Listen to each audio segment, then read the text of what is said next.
Hello, and welcome to I Am Dad Podcast with your fatherhood authority, Kenneth Braswell. 30 minutes of wisdom, information, resources, and nuggets on your fatherhood journey. Or maybe you're just curious and want to hear some real talk about fatherhood, family, and the minds of men. Well, guess what? We got you too. Sit back, grab your pad and pen, and maybe even bring a little something to sip on. Enjoy 30 straight minutes of fatherhood, family, and fun with the fatherhood authority, Kenneth Braswell. Welcome to I Am Dad Podcast. I'm your host, Kenneth Braswell. Thank you for joining us on another Sunday. Man, it's so cool to be in front of people each and every week, bringing you great minds, great voices, great insight, great wisdom.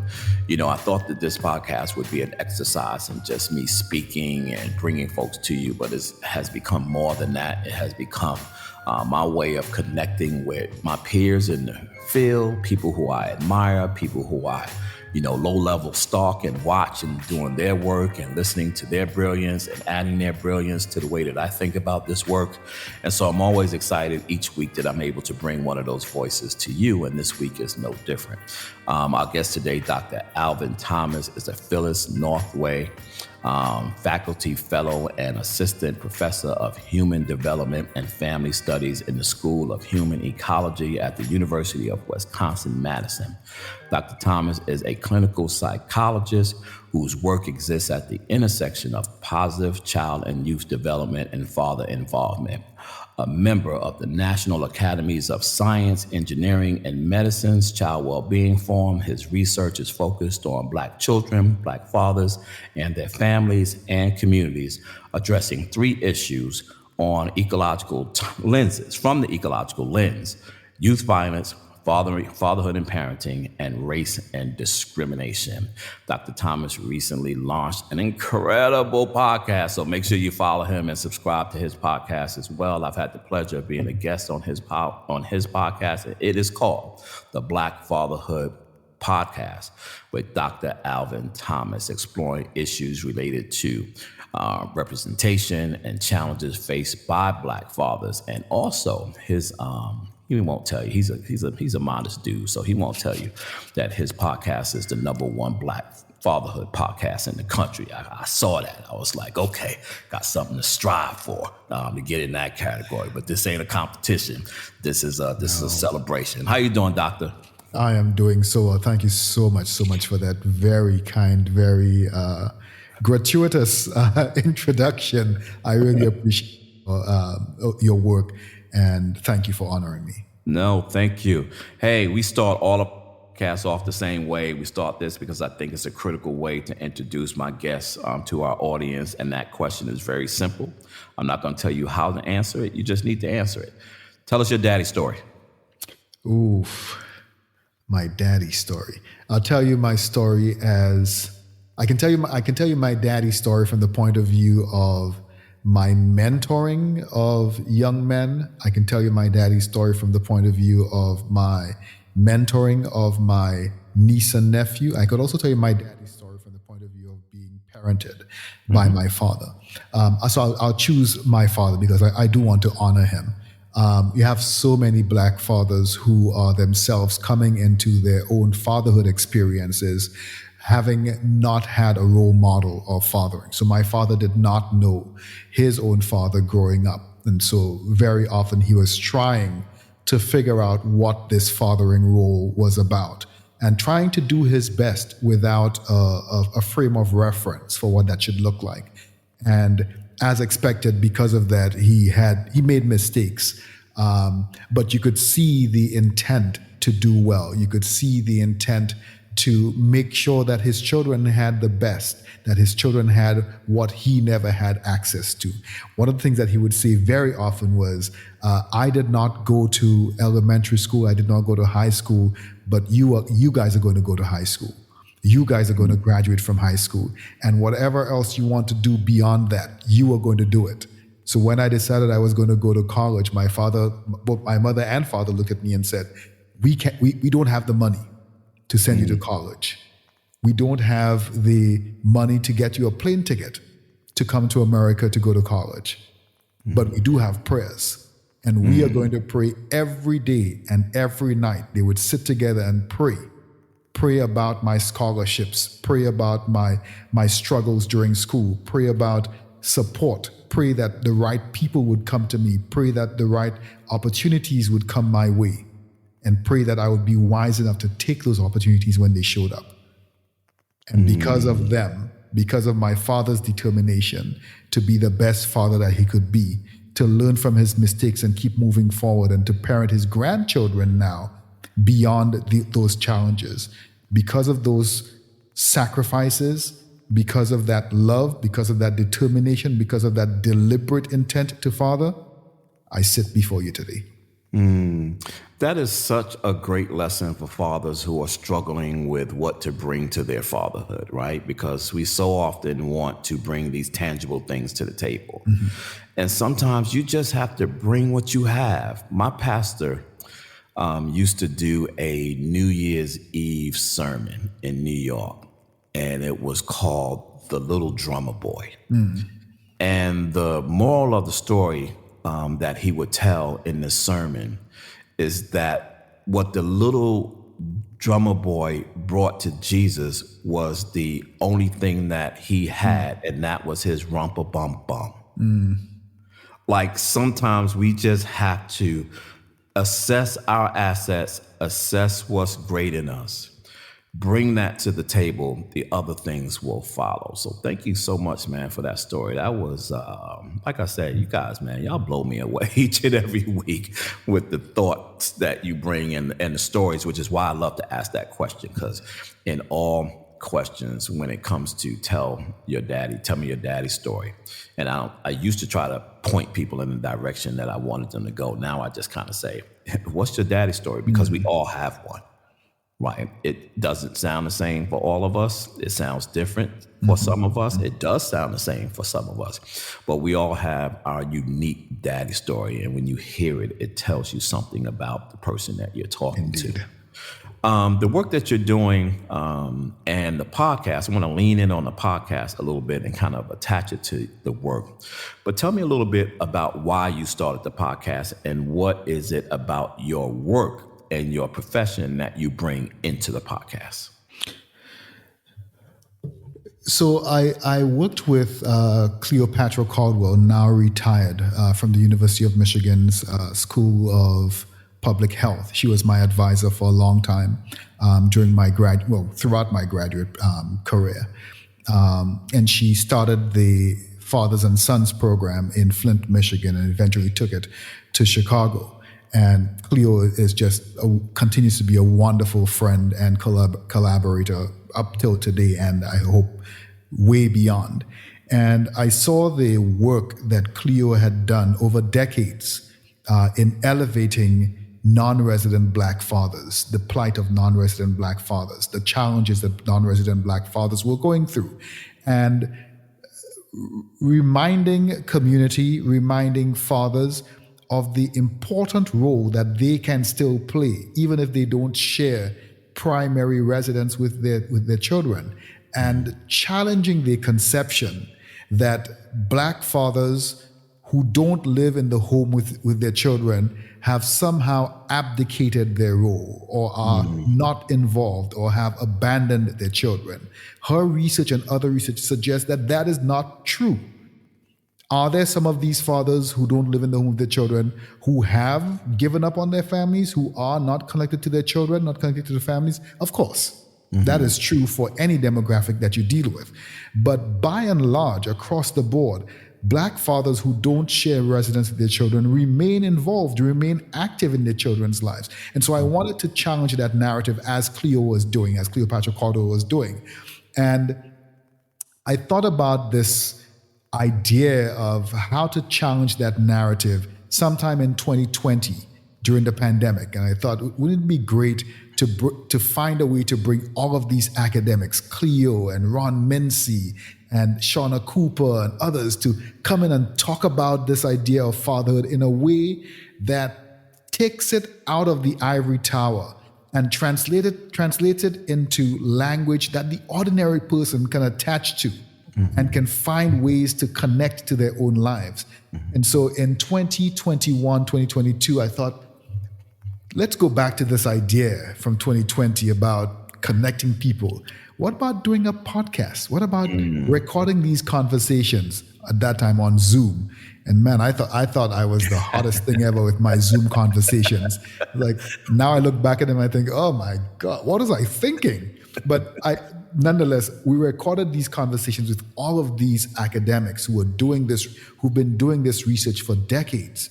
And the intention was to take the literature and translate it into conversations that people could attach to themselves to translate it into conversations that could themselves become conversation starters for other individuals and in other spaces that are not academic. And then once we got past that first season where we had set that academic research foundation, we thought, how do we build on this? Now that we have this academic foundation, this research, this scientific, this empirical foundation, how do we now start to seed that with the everyday conversations, with the everyday people and the movers and shakers of conversations in national and international spaces? And that's where we've been in the second and third season.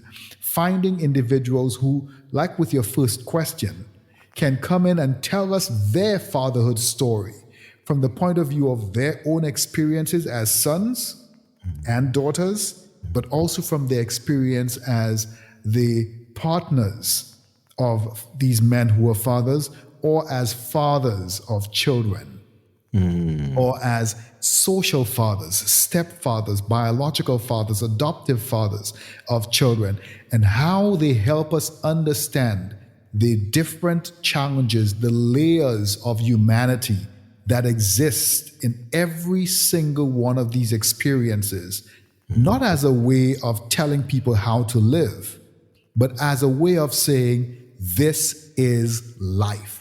This is real. This is necessary. This is happening. This is every day. Because we don't often hear the stories of Black fathers as everyday. We hear them as caricature. We hear them as comic. We hear them as points of reference for some discussion. But we hear them as straw men for arguments. But we don't hear them as people. We don't hear them as fathers. We don't hear them as community builders. We don't hear them as family supporters. We don't hear them as nation shifters. Right. And so creating space for that conversation to become normalized, where fathers now become front and center, not pushing anybody out of the spotlight, but stepping into the spotlight when we talk about families to make fathers themselves front and center of that conversation.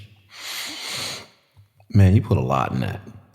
That's a lot. I tried. You done shifted my whole podcast questioning and where I'm going, because I wrote down literally 5 things that I want to hear you elaborate on, and we might have to come back and do. Well, that might be 5. That's 5 episodes. We ain't going nowhere, right? We'll come back and do this again. But I'm ready. The first thing I want to lean into, and that is this notion of non-resident versus non-custodial, right?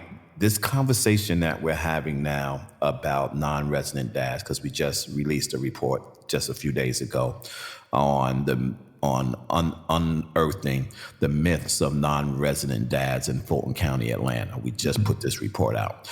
And so when we started talking about this whole notion of non-resident, I told this story to our researchers about how I frame non-resident in my head based on my own personal experience and circumstances. And I told them the story of a conversation that my youngest daughter and I had some months now ago. And I was saying to her, we were just talking about, she just had a first child, January 2nd. And so we were just chatting about parenting and life and reminiscing on things that we did when she was young. It's amazing how much our children remember about their experiences. And oftentimes those things that they remember aren't the same things we remember, right? It's the things that we didn't think they were paying attention to become the things that they remember. And so as we were talking, I don't even know where this came from, but I said to her, I said, there are things that I don't know about you. And those things are of no fault of me. They are of no fault of you. They are of no fault of your mother. But it is the fault of being non-resident. And I said, and let me explain to you some of the things that I don't know about you. I said, I don't know what it looks like to come into the kitchen and see you standing and staring into the refrigerator. I don't know what it feels like for you to come home from having a bad day and trying to make your day feel better. I don't know what it feels like to randomly be on the couch and decide to watch something on TV together. I was like, and that has nothing to do with our relationship. We have a great relationship, but there is a multiplicity of bonding things that happens with a parent and a child that you don't get when you're non-resident. Is that why this conversation is so important now? Because we are slowing down and really understanding the impact, and we kind of disassociate this whole notion of father absence with non-resident when those two things should not be connected in the same sentence. Yeah, I think we have, whether we have deliberately or we have been led to, or we have somehow by default assumed that those two things mean the same, is left to be disaggregated. That not physically being in a space or sharing a space with an individual means not connected. I think that has to be disaggregated. But there is something that is gained from sharing personal space. The Census Bureau describes a family as two or more individuals who are connected by birth or by adoption or by marriage, who share space, who in general share space. And just by that definition, fathers or mothers who don't share space with their children, are they therefore not part of that family? And for that father who's not sharing space, or that child who is not sharing space with the father, does the child therefore assume that the father is not part of the family? Not necessarily so. There's this thing called psychological presence and physical absence. And physical absence is when the individual is not physically present in your life. Psychological presence is the individual may not be physically present in your life, but when you think about your social support, when you think about your family, that individual is key to your definition of family. So I have an uncle who died when I was 12 years old, Trevor Thomas. Met him for the first time and he died in a horrible accident. I still think of this man as family. He's been dead for more than 30 years.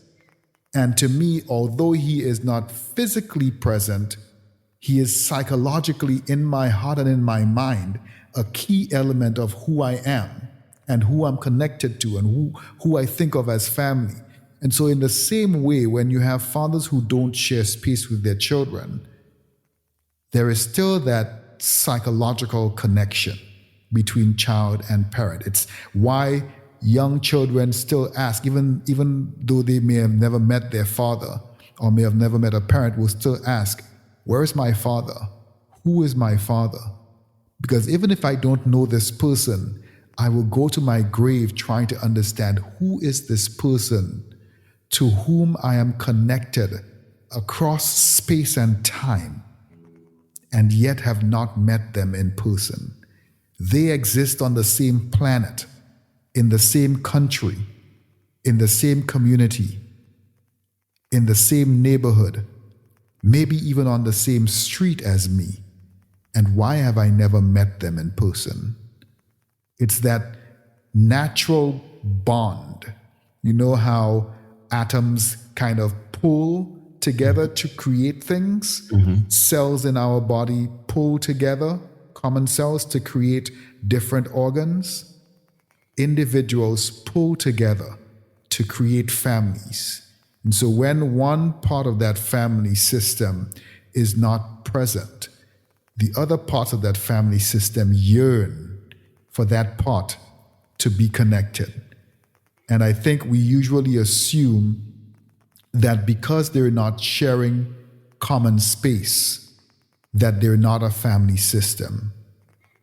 But if we really dig deep into our communities, we realize that overwhelmingly, Black fathers who are not sharing physical space with their children remain connected to their children, are connected to their children.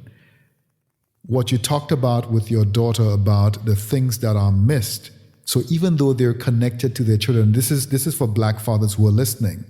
Even though you're connected with your child, you step out of that space for a second to allow yourself to reflect, to self-reflect, and you suddenly realize the huge pieces that are still missing. The idea of waking up in the morning and seeing your little character gamble across the kitchen floor to go pour a bowl of cereal, to have that little creature hanging onto your leg and screeching, "Daddy, daddy, daddy, pour me some orange juice. Daddy, daddy, daddy, can I have some of your eggs? Daddy, daddy, daddy, can I bite a piece of your toast?" There's a different level of intimacy that is had from that personal connection. Now you can get some of that from the continuous visits, but there's still something that is missed from being able to stand at your child's door and watch them sleep. And knowing that you are the one who's helping to provide this safe space that allows your child to sleep so effortlessly without worrying about harm. To watch your child come home from school and their face melts into bliss when they see you, when they walk through the door. Or to have that child screech and run around the room when daddy comes home weighed down with everything from the world outside, and to watch that father who has for the entire day been the rock of Gibraltar suddenly melt down and become the little monster on the floor playing with his kid, who becomes the ballerina dancing around with his kid. Those are really critical, intimate moments that can be missed if that connection is not there, if that personal, continuous connection is not there. Yeah, it's crazy because you might have proven my hypothesis. I have this theory about that yearning that you described, and I've described it as DNA seeks itself. Yes. Right. Yes. It speaks to adoptive children who also have that yearning, no matter how great their foster parents are. They still always need want to know. Yeah. Right. And so I'm not sure biologically if it's what happens. I'm more positive that it's on a spiritual level, but I do believe that DNA seeks itself, that it is a yearning to find your complete connection, not pieces of your connection, but your complete connection. You also brought me back to a moment I had just day before yesterday. My son is in AAU basketball, and my wife and I went out to have dinner with our board chair because he was in town. And, you know, my son is now 15 and my nephew is 16, and they're in the house together. So we are just now getting to the space where we can trust them in the house without burning it down, along with the dog in the house as well. So. And when I came back home that night, I was went into the room where my office is, and I looked in the closet where my clothes are, because the house ain't big enough for my wife and I the same closet. She's got hers and I got mine, right? And so when I walked by the door, I looked down. There was a couple of boxes that was like laying down, and in my closet I have all. So one of my daughters worked for Champs, and that was my gift, like for everything. Sneakers. So I got sneakers that I've never worn, and so I saw a box laying down. And so the other day, was it yesterday? The day before yesterday, my son walks into, I was on a call, but I was on mute, and he walks into the room and he goes, "Dad." I was like, "Yeah." He's like, "Can I have those LeBrons?" And I'm looking at him like, "What LeBrons?" He's like, "The LeBrons in your closet." He's like, "Our uniform is going to be black, and you got the LeBron 20s in the closet. You've never worn them, and now we wear the same size shoe." Right. And I kind of looked at him. I was like, first of all, what are you doing in my closet? Second of all, what are you doing in my sneakers, right? Right. And so I said, yeah. He walked in the closet, pulled out the box, came and showed them to me, and went on about his business. And then when we were at the game that night, my wife saw him on the floor, and she says, "When did he get those sneakers?" And I said, he came in the other night, and him and Andrew went through all of my boxes and found sneakers that they wanted. But this goes to your point about the resident. Like me not being there, he would have never had the opportunity to walk into my closet, find a pair of shoes that was his father's shoes, then get onto the basketball court and play in these sneakers that he got out of his father's closet. Like that story I will never have with my dad. And that's why I think this conversation around non-custodial, non-resident, to your point, needs a deeper dive with respect to how it's impacting everybody. The second thing you said, and I thought it was funny because it took me back as well, is this conversation about not being in a house and making the choice of, not sticking around in a bad relationship. When we used to listen to our elders, and we would have aunties and uncles, and even some of our parents who, were married when they were young, had a bunch of kids and stayed together forever. And then once all the kids are out of the house, they break up and divorce. Yep. And then at the kitchen table, you find out like, what happened? Like you guys, and in unison, in separate rooms, both of them will say, the only reason we stayed together is before the kids. Right. The only reason we stayed together is for the kids. And I'm like, is that a good thing or a bad thing? Right? Because you say that if we're looking at non-custodial, non-resident as the same thing, then what you're saying is that you should never be non-resident, right? But never being non-resident means that you might have to be in the household in a relationship that's not good for your children. But the importance of being resident trumps happiness in your relationship. So you stay together with the person and you manage the relationship over 20 some odd years until that day comes that you feel like it's okay for me to now escape. But now your children are looking at you like, wait a minute, where was the truth in all of this? And now how do I think about that?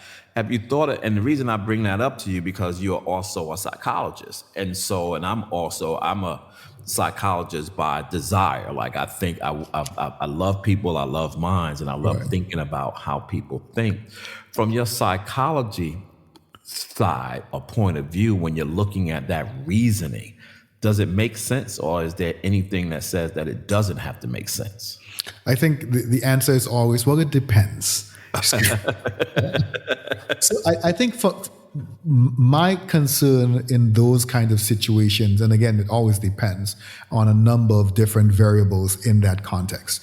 But my concern is always in staying in the relationship, what are you teaching your child?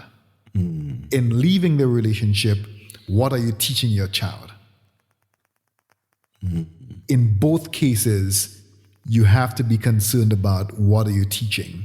What are you living? What values are you living out?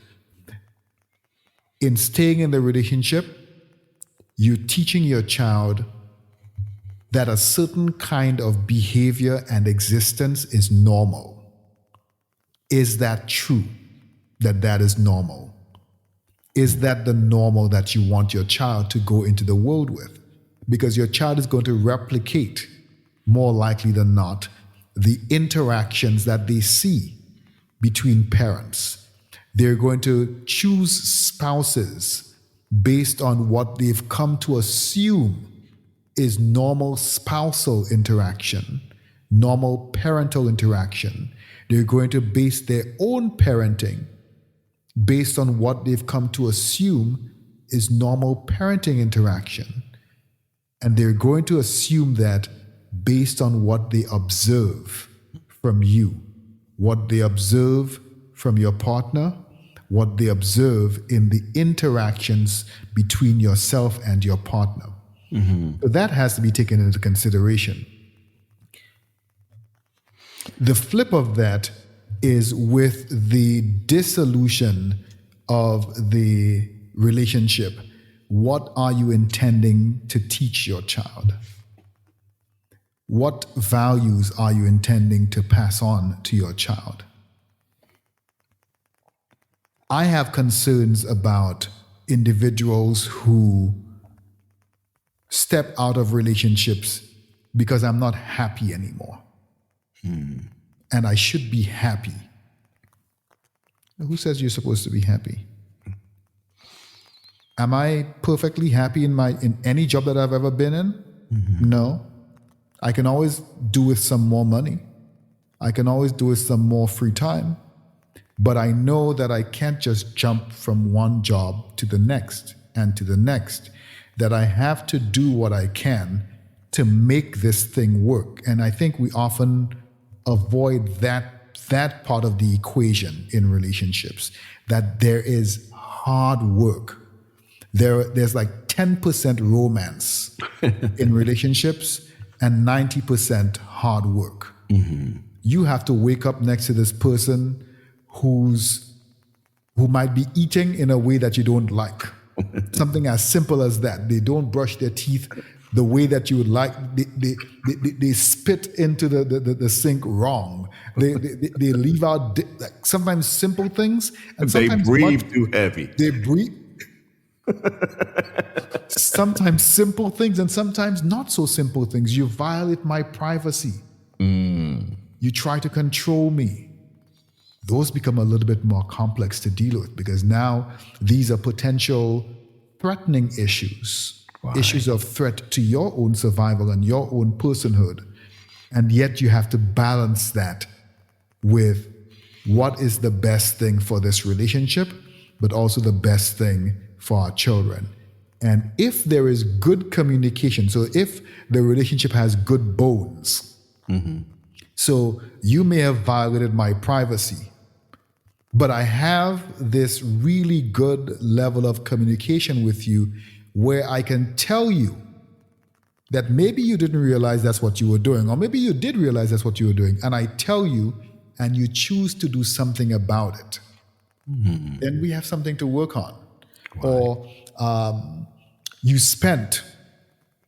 mismanaged some of the family's finances, and we have a good space to talk about this. Then we have something to work on. Right.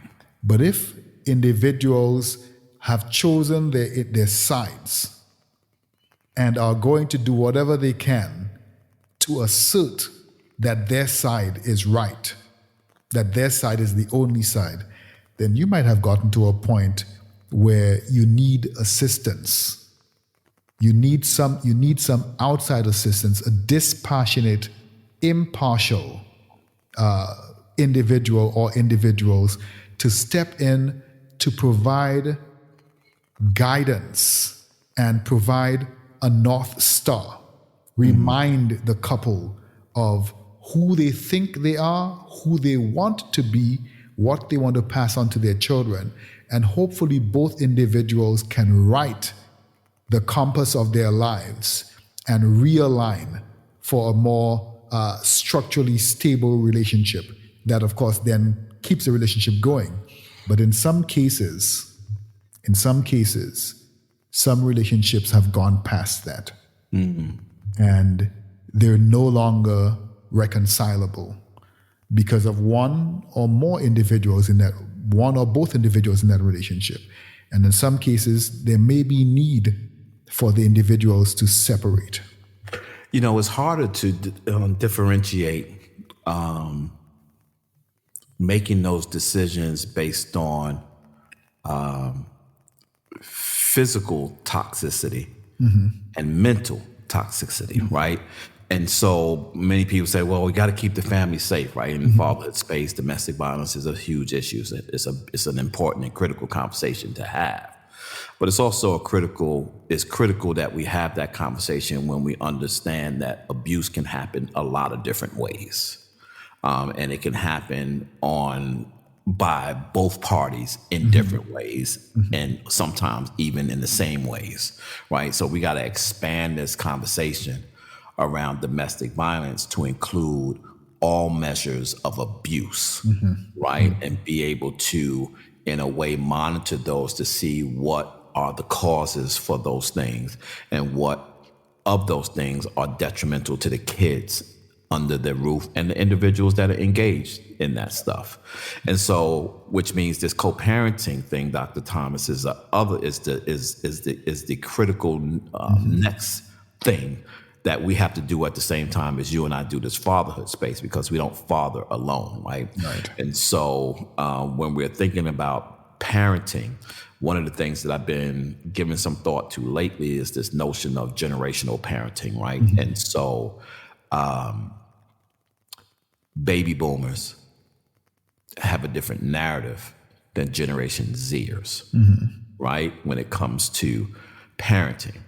I was saying the other day about because now Generation Zers are entering childbearing ages. They're 23, 24, 25 years old, and they're having these alpha gen kids, which is a whole nother next level whole conversation to have. I am not even onto those kids yet. Yeah, you can't. I can't get past the Z's yet, and now they're talking about the alphas. But when you talk about the Generation Z parents, with respect to residency, they make lifestyle decisions in a very different way than traditionalist baby boomers, maybe even hip hop generation, right? Which is always around the importance of family stability. Where when we look at the millennials and the Generation Zers, it is more around self-stability, right? Which makes them make different decisions about being in a relationship that they don't feel is good for you. It's almost the same with them as in a job, right? So there's no more, 25 years, get a gold watch at the end and retire and go happily ever. They're like, after 2 weeks, if it ain't working, I'm out. And that resume could be like 55 jobs in 2 years. And so, when it comes to the generational piece of what we're talking about and talking about this fatherhood, then we have to also take into consideration that because they parent different, they see parenting different, they experience parenting different, that you and I and our tactics and the way we go about doing this work has to shift with their thinking. And so when you're doing this work and you're working with fathers or you're having conversations, can you see a stark difference in the way that you experience fatherhood or have seen fatherhood and how the younger folks are now experiencing it or have seen it? I think what you hinted at or maybe stated about this kind of personal connection to fatherhood or to the meaning of fatherhood rather than this community wider connection to fatherhood. I see a lot more of that in the current crop or Gen Z crop of fathers, and even just a little bit beyond the Gen Z. It feels more about actualization, self-actualization. It's more about health of the individual, and in some cases, an extension to health of the family. So it almost feels as if it's health of individual component parts of the family. So how do I make sure that I'm healthy so that my child is healthy, so that my partner is healthy? How can I support my partner's health? And it's not all, it feels as all, the baby boomer generation seem to come at it from a top-down perspective, where it's the family overall and we come last. The Gen Z generation is each of us individually and the family will be good if each of us individually. So it feels like the exact same thing, just depending on where you're looking at it from, either the top or from the bottom. A beautiful thing that I've seen happening in some parts of Wisconsin, mainly Madison and Milwaukee, and I'm hearing it in some other spaces as well, I think in some areas in Atlanta, the idea of this intergenerational support system. So when you asked me about my fatherhood story at the beginning, I talked about the non-presence of a script for fathering for my father, and not having a reference point for my father, not having a reference point for how to father, and what the daily experience of these decisions as a father for a child, for a partner, looked like, and how he stumbled and bruised us and bruised himself along the way of his fatherhood journey. There's a beauty that exists, and how much we embrace it is going to depend on individuals and individual context. But there's a beauty that exists from Gen Zers having connection to millennials, to baby boomers as fathers, being able to influence and support and provide context for fathering for Gen Zers. And the flip, for Gen Zers to be able to influence and share with millennials and baby boomers their experiences and their reconceptualizations of what fathering means today, and how it needs to change, and why it needs to change, and what it's doing differently, and what it could be doing differently. And that really great intergenerational interchange can create this really beautiful mosaic of Black fatherhood that often exists in abstract but not in practice. And if we can find space to allow for that to exist in practice, we would, one, create conversation, national and local conversation about what fatherhood could do and is doing in some cases. How fathers, grandfathers, and non-resident, social, and other types of fathers play critical roles, either in the lives of children, but also in the lives of other fathers, and creating what is often missing in a lot of communities, a support system for fathers. We don't often see that support system. And I think we have the raw material for that support system. We often don't have the will to pull that together. For your podcast and for mine, I always talk about, my focus and my drive and my conversations on my podcast, and that, I called it I Am Dad, period, because there should be there should be no comma, and there should be no buts after that. It's like, I am dad, period. And I can speak from that perspective, but everyone knows that my perspective is always coming from my own perspective, because that's the perspective I know.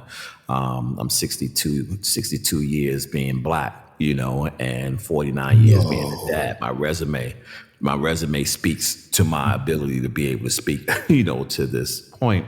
Wow. And I just have a critical and intimate love for my people. And I have a equally desire for working specifically with Black men, and more particularly with Black fathers, that I do from anyone else. But I can do that. I can speak to anybody. But it was my focus to make sure that we have these critical conversations, which is why I so love what you're doing and your focus specifically on Black fathers.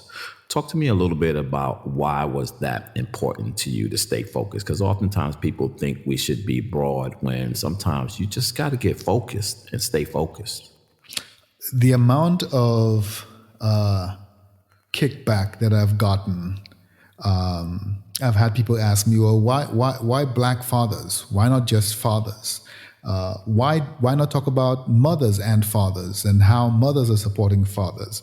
Why not talk about the whole family? I'm like, because we've spent the last few decades, centuries, talking about mothers and children and everybody else. And great, that is very necessary. We should talk about them. And we should continue talking about them. And we are going to continue talking about them. But we've not been talking about fathers, at least not in any positive, non-pathological way. And we've not been talking about Black fathers, because in general, they're absent in our minds until we are ready to paint somebody with a black brush, until we want to set up, until we're ready to pull out our pitchforks and torches, then we pull Black fathers out. When we want to talk about crime, when we want to talk about kids not doing well, when we want to talk about whatever we think might not be going well in the Black community, then we pull out Black fathers. And I want to switch that. Not to say that we should not talk about those things when it is necessary, when an example pops up, but to suggest that those are the only streams of consciousness when we talk about fathers and Black fathers is disingenuous, is pernicious, and is a lie, to put it simply. It's not accurate. Absolutely. And so I, without apology and without expectation of a pat on the back, I still have both my hands still work. I can pat myself on the back and tell myself, job well done. I have young people and friends who are more than happy to pat me on the back. And if they can't, that's all right too. I have to answer to a higher calling. And that calling is to make sure that the work that Black fathers, not just fathers, because we can make Black fathers disappear in that conversation very easily. I am very specifically concerned about Black fathers, about Black fathers, whether they're in the home or out of the home, married or unmarried. And I will not apologize for focusing on that group, because that is the group that seems to be the most marginalized, the most underappreciated, the most maligned. And so I will continue to address that group.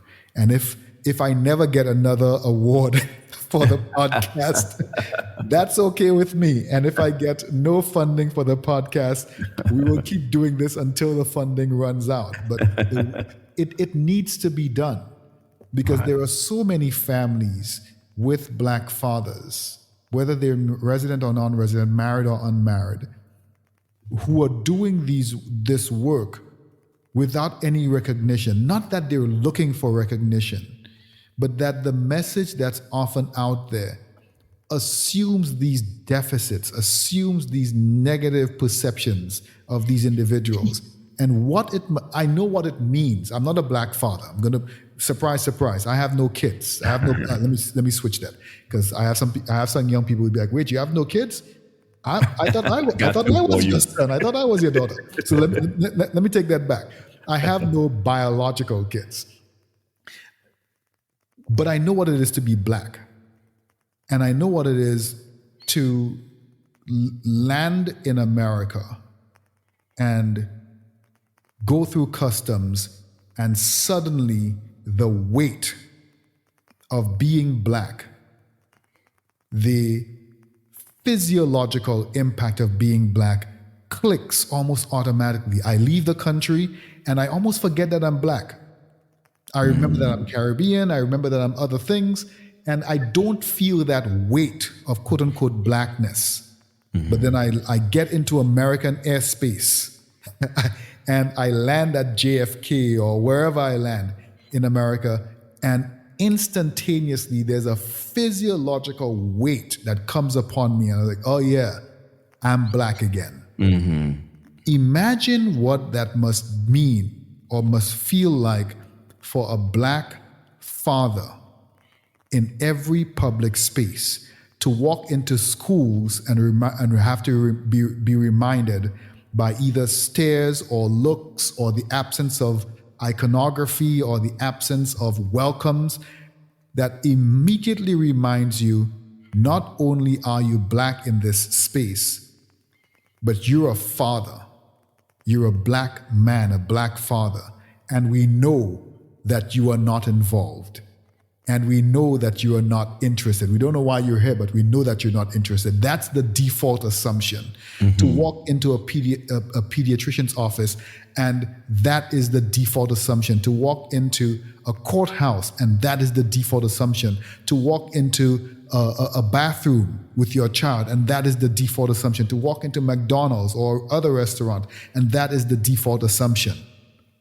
What that must feel like to know that that is the default assumption, to wake up every day looking after the health, wealth, and well-being of your beautiful children, full of legacy, and doing it carrying on you the backpack of default assumptions, of pathology, and deficit of being a Black dad every day.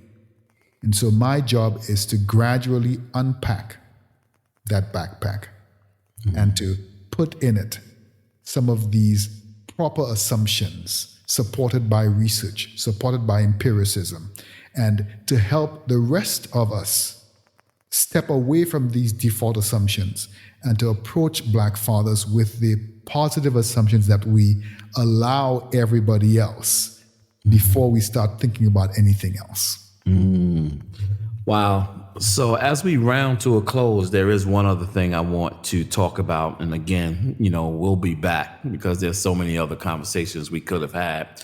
But you walked me right into the space, and I want to talk about this, particularly since you are a psychologist, and that is this issue of mental health and Black men and Black fathers. And so what you are describing is the impact on the state of their mental health.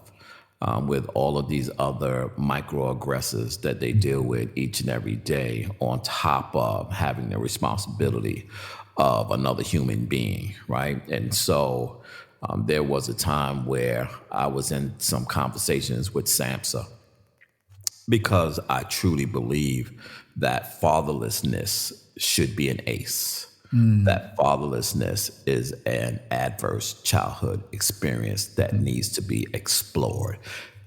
Parentless is overall, but there is some uniqueness in really understanding the adverse impact on a child when they have some level of father absence in their lives.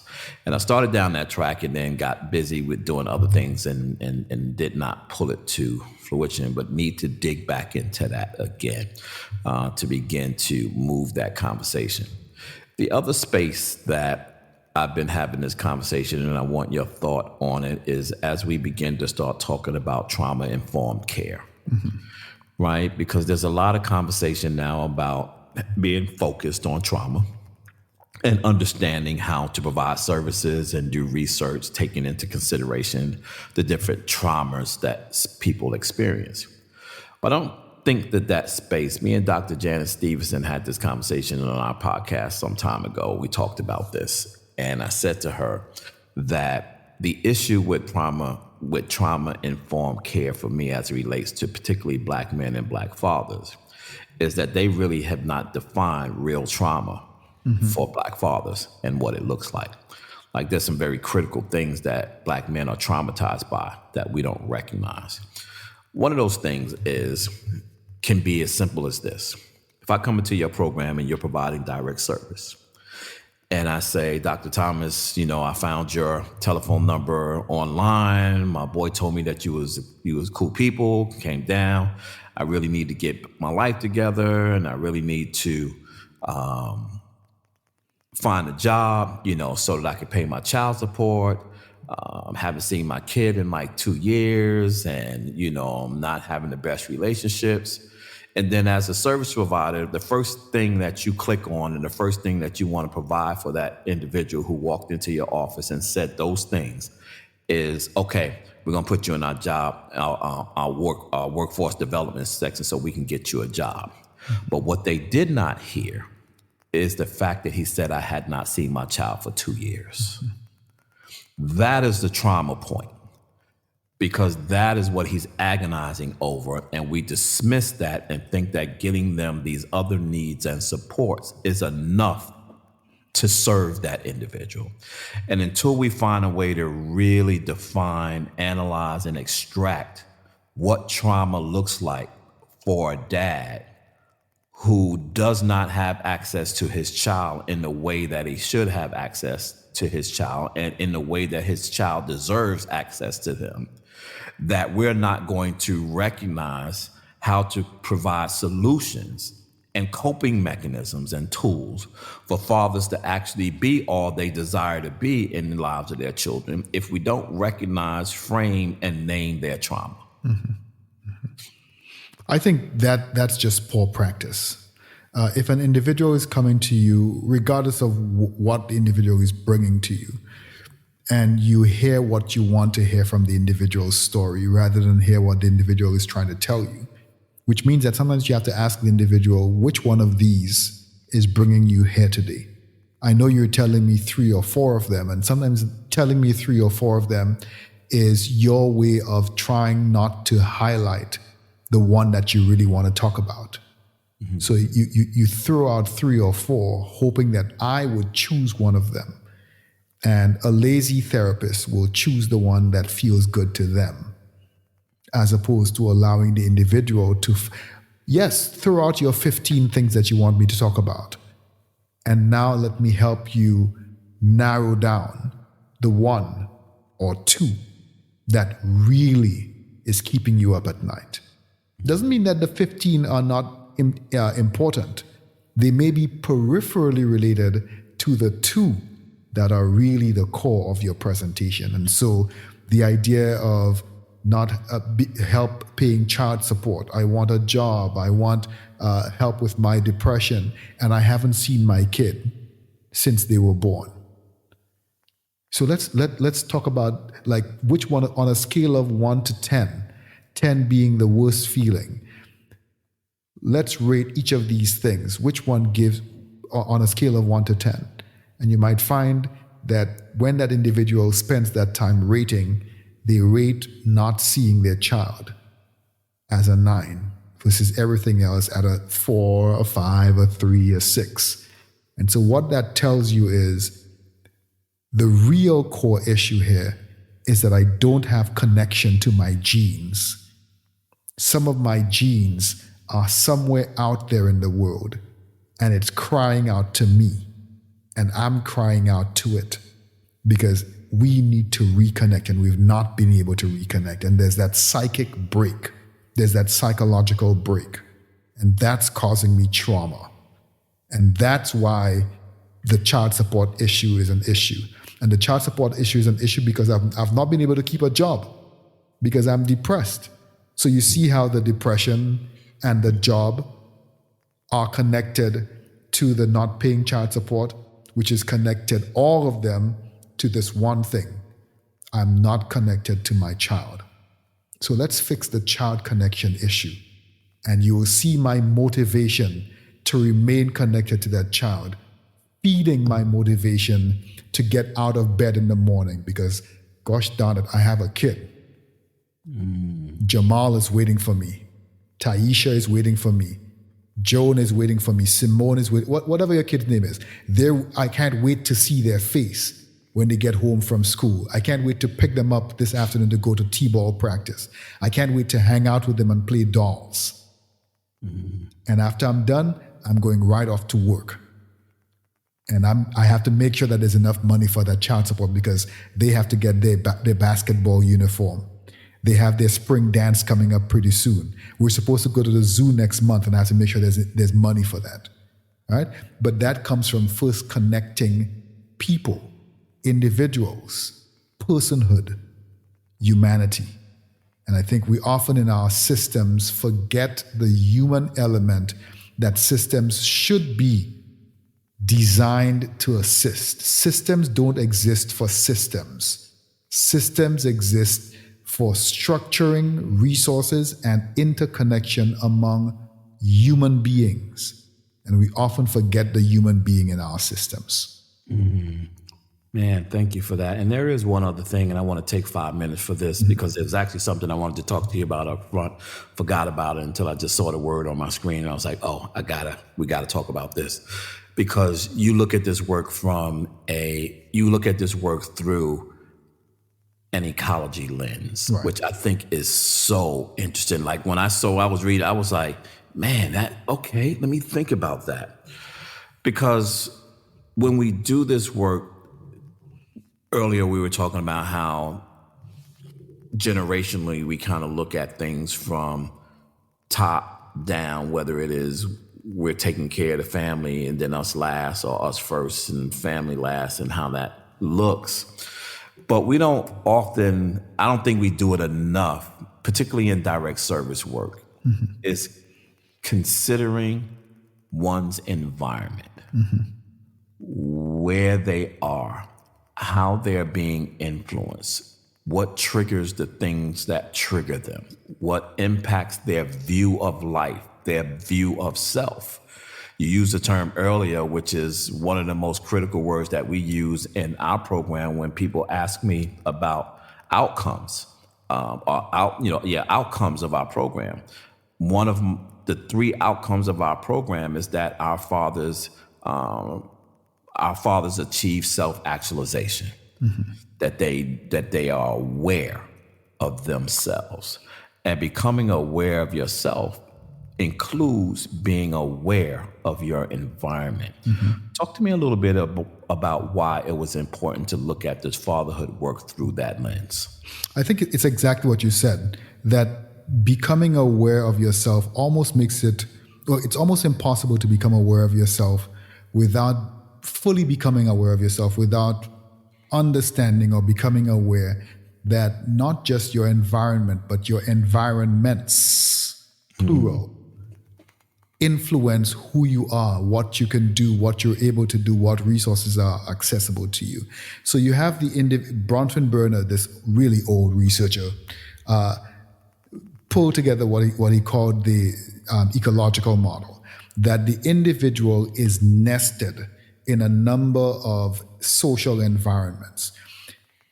A lot of our research seems to focus on trying to fix the individual, trying to adjust the individual, or trying to fix the family system, or trying to adjust the family system, without careful understanding of the implications of the other environments that exist, the other environments within which the individual and the family system exists, and how these other environments have significant impact on the family and on the individual.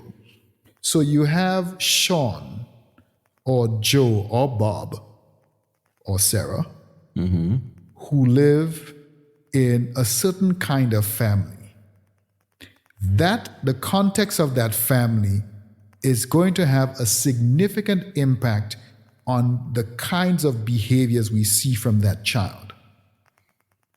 It's going to have significant impact on the trajectory and mobility of that child. If that family is one that is marked by deep poverty, we can expect that it is very likely, more likely than not, that that child will not rise to meet their full potential. You take that family now and find that that family exists in a poor or under-resourced community, whether that be a zip code or a county or a state or a country. That's another environment. You have children in America who will die having never traveled outside of their county, having never traveled outside of their state.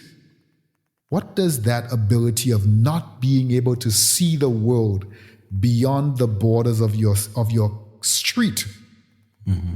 Your street. I live on 44th Street and all I know is 44th Street. Or I live in Dane County and all I will ever know is Dane County. Or I live in Wisconsin and all I will ever know is Wisconsin. The limitations that places on the individual. but also understanding that within the community, there are values and ways of being that influence and dictate the kinds of things that families and individuals can do. At the larger level, there are institutions, governmental institutions, countrywide institutions, national institutions, like the police, like school, the education system, not schools, the education system in general, the health system, all of these larger systems, which now not just have context for the individual at the present level, but the political and socio and economic historical perspectives of those institutions.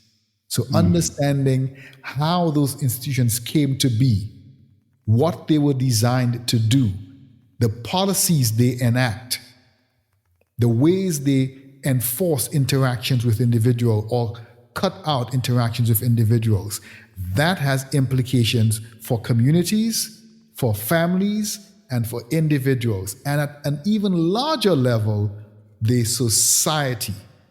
So what are some of the values of Americans?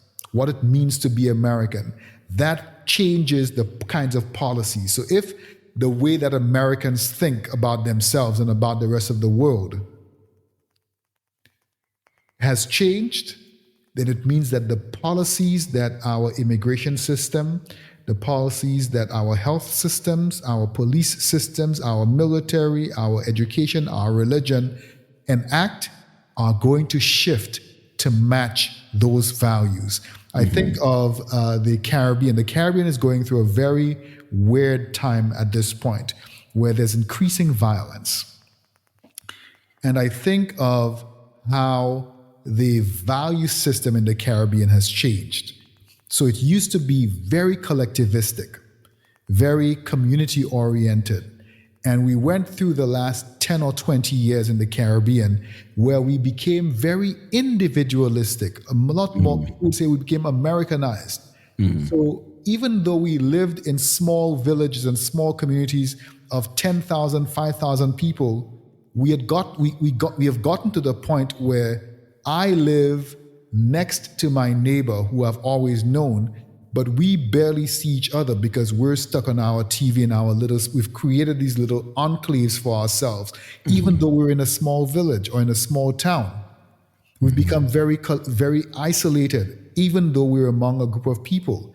And because of that change, we are now seeing changes in the political system. Nobody says anything because it doesn't matter to me unless it happens to me. So if somebody gets attacked politically, well, it's not my business because it's not happening to me. And that trickled down to the community. Somebody gets shot and I don't care because it didn't happen to me. Right? So we see how the different environments, the different environments start to slowly trickle down from this larger societal piece down to institutions, down to communities, to families, and to individuals. And so now children and individuals in general in the Caribbean are struggling because of those larger ecosystem changes. You make one ripple in the larger ecosystem, that ripple is going to come down eventually until it gets filters all the way down through our institutions, our policies, our communities, and eventually our families, and eventually the individuals. Wow. Dr. Thomas, you are a treasure. Man, you are a ball of wisdom and information. I can't wait to continue our conversation to dig down into some of these other things. One of these days, I'm going to get you, me, and Dr. Mincy on a podcast at the same time. I'm going to make that happen. That has to happen. I'm going to make that happen. It's going to be the three of us. And I'm going to sit back and I'm just going to watch y'all just do y'all thing. I'm going to sit back and listen to him. This man is wisdom. Yeah. I am going to make that happen. We got to come up with a subject, something that we really want him to dig in on. But I appreciate you, man. Thank you for coming on and thank you for having me on your podcast. His podcast is the Black Fatherhood Podcast. I'm sure you can find it on all the platforms that host podcasts. He's on my list of podcasts that I listen to. So even when you don't know I'm listening Thank you very to much. what you're talking about and what you're saying. But I do think that it is critically important. To David's point, he said this the other day at our conference, and I say it differently, but it is an African proverb. And that is, as long as the hunter is writing the narrative, the lion's story will never be told. Yes. And so we must tell the lion's story. Yes. The lion must speak. And I think that's what this is. This is the lion speaking. Yeah. And so hopefully it is resonating with people. And I think it is because of the successes of both of our podcasts. And, to your earlier point about, being focused, on Black fathers. According to FeedSpot, there are 1,700 fatherhood podcasts out there around the world, 1,700 of them. And not very many, if any, outside of yours, maybe a couple of others are focused specifically on Black fathers. So that means we have a unique space, we have a unique voice, and we need to amplify it together to make sure that these narratives that we are exposing become normalized for everyone in this space. To all of my I Am Dad podcast listeners, thank you so much for joining us on another Sunday morning or whenever you happen to be listening to this. You know how I like to leave you. Always be kind to others as you're kind to yourself, or you might find yourself by yourself. Always shoot high for your goals, because even if you miss, you'll be amongst the stars. And as my good friend Art Mitchell always said to me, it's nice to be important, but you know what? It is much more important to be nice. Till next Sunday, peace out. Thank you so much for taking the time to spend with us. You've been listening to I Am Dad Podcast. We hope that you have been informed, encouraged you to think, or even inspired your heart for the love of dads. The conversation does not end here. Come back and join us next week. Same time, same place. Or you can continue the dialogue on our I Am Dad Facebook page. We also invite you to listen to past episodes, learn more about us, and keep up with special activities by visiting IamDadPodcast.com. That's IamDadPodcast.com. Until next time, I leave you with this reminder of manhood from 1 Corinthians chapter 13, verse 11. When I was a child, I spoke as a child. I understood as a child. I thought as a child. But when I became a man, I put away childish things. Because of this reminder, I will always understand that I am Dad, period.